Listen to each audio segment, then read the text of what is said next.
So it's 1904, and Russia is having a bit of a skirmish with Japan.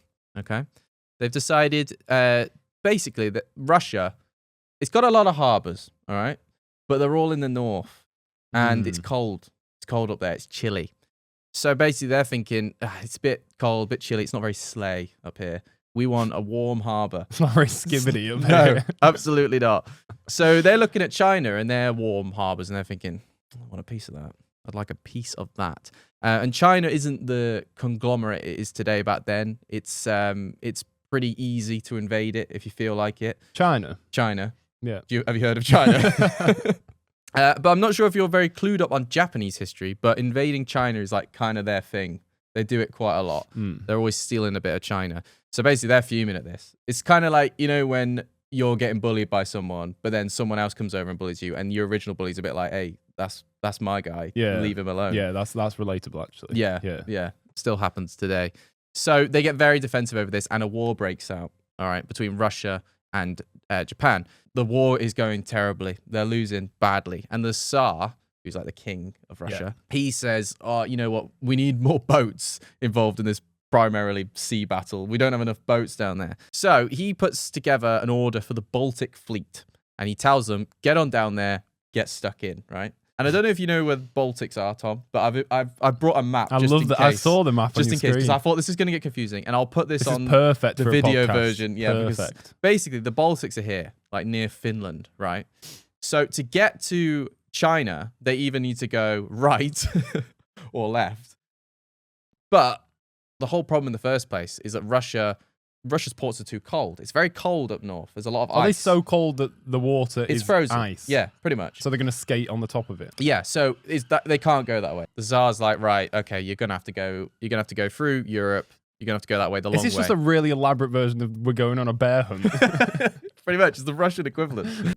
It's going to be mental. It's going to take months. But here's one very key detail I've got to say about the Russian army, the Russian Navy, I should say. They are absolute mad lads. I can imagine it. Yeah. I'm not going to question that in the slightest. No. Because it's so cold in their ports, they don't really see much action. They're kind of just... like, in what sense? They're kind of just looking at ice. They can't move for a lot of the time, so they don't really do much. They're fairly useless, usually pretty drunk on vodka, which I think is pretty cool, actually. That's pretty dope. Yeah. Yeah, that's slay. Awesome. I don't know why we're using this new language. I I still regret the fact that I used the word skibbity in this episode. I'll never use that word again. But it's all good because these unexperienced sailors are put under the command of Admiral Zinovy Roshchevsky.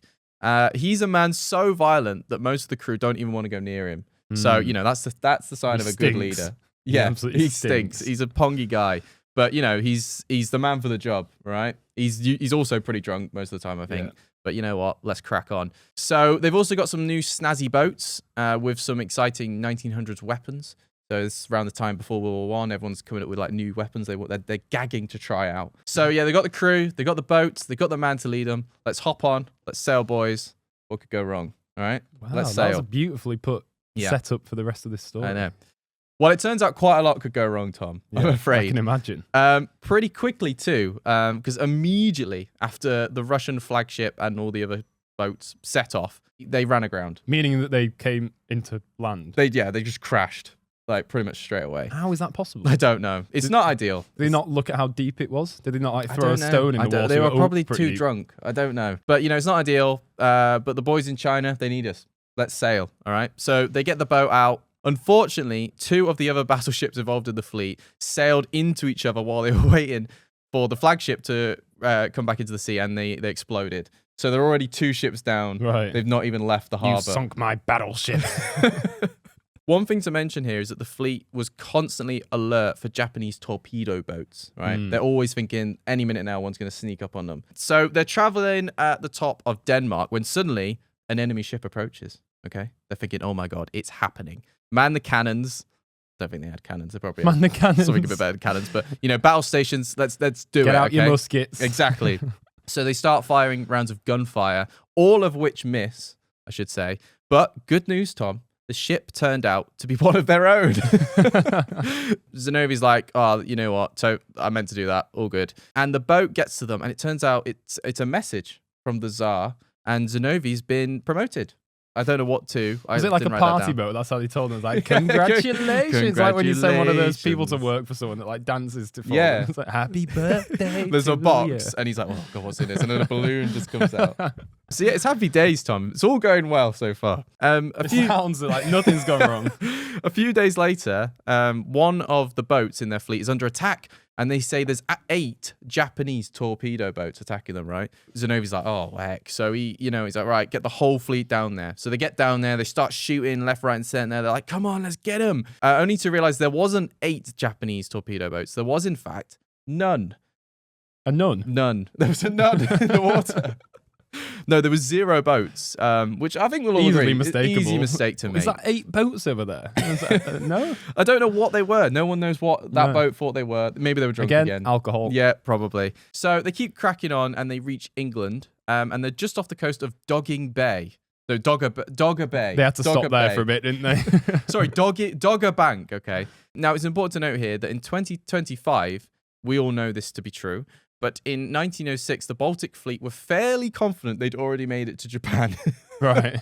So they're sailing along, thinking, we're there, but they've actually only done about 15% of the journey so far. Not sure how they got it so wrong. But there's a low fog as they're passing the bank, and a warship emerges from the mist. Did it, though? It did. Was it a did, bird Tom. in the sky? Zenovi's thinking, heck, it's happening. It's those Japanese He's got his torpedo party boats. hat on still.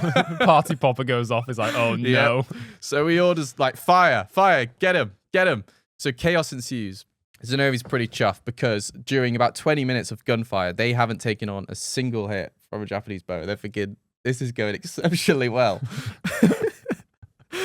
But I wonder what it turns the out twist will be here. they weren't Japanese torpedo boats. And it wasn't even a British torpedo boat or warship.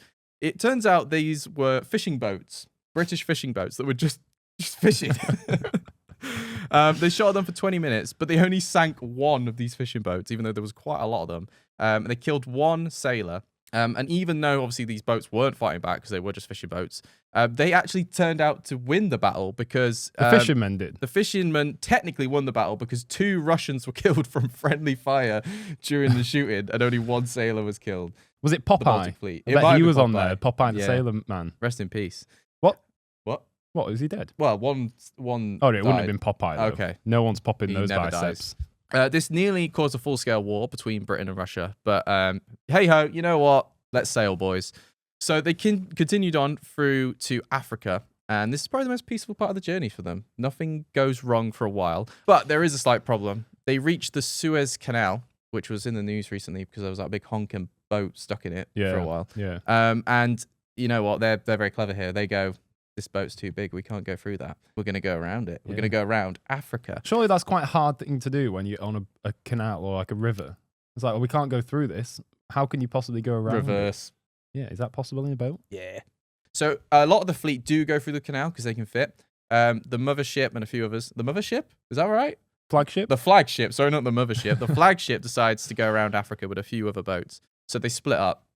Morale is low, all right? A lot of people have died. They've not even gone into proper combat yet. They've been sailing for months. But they pass the island of Madagascar. And Zenovi, he's seen the 2005 hit film. He thinks, that's a fun place. Let's go. So they all get off and they're allowed to go and buy exotic animals such as venomous snakes and crocodiles. But weirdly, and I don't think you or I would have seen this coming, but once they take them on the boat, they all get loose and a lot of crew members are poisoned by I'm glad to various hear reptiles. it. I think if you're going to buy animals like that, then I hope it comes back to bite you, literally. I agree, yeah. Well, I mean, what does a snake think is happening in that situation? Yeah. Worse still, their fridge broke, meaning they had to chuck Worse still. They had to chuck a bunch of spoiled meat overboard. But they try and make a positive out of the situation and they think, let's do some target practice. Let's try and shoot the meat as it's... This is the most erratic bunch of people I've ever heard of in my life. So they start shooting this meat as it's floating away. Unfortunately, though, one man is actually killed from a bullet recoil. So obviously bounced off something and just... Off the hit him. meat? Maybe off the meat. I don't know. How hard was that meat? Excuse you. So what they decided to have a funeral at sea. This is like the 5th funeral they've had at sea by now. And so they do what they usually do. They throw him overboard. They fire their guns in the air. Fire them at him. Just target practice. Maybe, Every maybe. opportunity. Unfortunately, though, they forgot to load the blanks, so they fire the guns off the ship, like the big guns, and accidentally hit another of the ships. You're having me on. Which goes up in flames. So they've now been at sea for 6 months. They've had like over 10 deaths, I think, at this point. There's been various skirmishes with the fishing communities around the world. And they have a very small mutiny while they're going around Africa. But they've done it. They've reached China. They've reached the port in China. It sounds like it's going to be a bit of a bull in a china shop situation here, isn't it? Well, you'd think, They're but absolute unfortunately, carnage. they've got there quite like late. The war is pretty much over. Okay, Right. the war's done. There's no one left there from Russia. They think they're on their own, which is obviously a terrifying situation to be in. Also because they don't have enough fuel to go back. So Zenovi's pretty much like, fuck it, let's sail, boys. Let's do it. Let's hit. He them said hard. that so many times. Let's sail, boys. But alas, their greatest enemy has returned. Fog. Okay, it's a really foggy day. They pass another ship, and praise be, Zenovi thinks that's a Russian boat. That's a Russian boat if ever I've seen one. So he just thinks, you know what? Let's send them a message. Let's send them a message. We'll say, here's our locations. Come and help us out. Here's our plans. What? Send the boat? They've just passed the boat. Yeah. So they've sent him a little like radio message. Well, saying this is our locations. Yeah, Like, I know here's you're all of right our next to us. locations. Here's our plans. Let's hit them hard, right? Let's work together. Unfortunately, you know how before they just sort of went guns blazing thinking they were Japanese ships? This is the one time that might have been helpful because it was a Japanese ship. So the Japanese now know all of their plans. They know where all of the boats are. They know exactly where they're going to hit. And after months of being on edge about Japanese boats, the one Japanese boat they actually come across, they just They give them. missed the opportunity to pretty take much. it down. The entire fleet had sunk pretty much immediately. By this upon- one ship? No, but obviously that ship gives out a message and they just get overwhelmed. To be honest, it sounds like one ship could probably take them down. Probably, yeah. Not even one. And they've been taken down warship. by more simple things than Fishing one boats. ship. Yeah, Yes, snakes. fishing boats, meat that they've just Meat. thrown, spoiled meat. Exactly. So I got these stats from everythingeverywhere.com. The Japanese lost 3 torpedo boats and 117 sailors, which sounds like quite a lot, to be fair. Until you find out that the Russians lost 21 ships, and they lost 5,045 sailors. So was this 1906? Yeah. It's total. I think it's 1906. It's couldn't have gone worse, right? The fleet is At least decimated. there was like equilibrium in the world after that, though. Well, you say that, Tom. I don't know what happened to Zenovi. I don't really he probably care. got He promoted sounds like again. someone that he just needs to vanish into the nothingness. True, but obviously, let's go back to that original question. How did this one useless fleet change history forever? Let me try and answer it.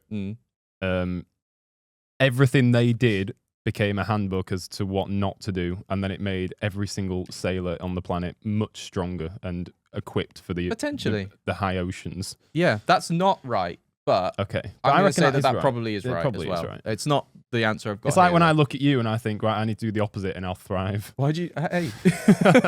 I'm joking. You're Oh, an inspiration you. to me.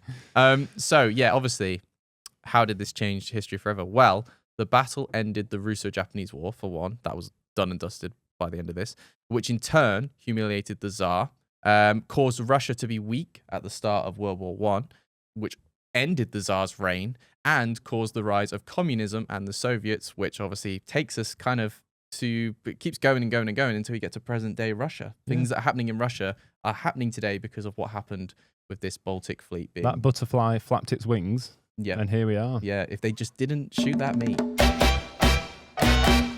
Real stories.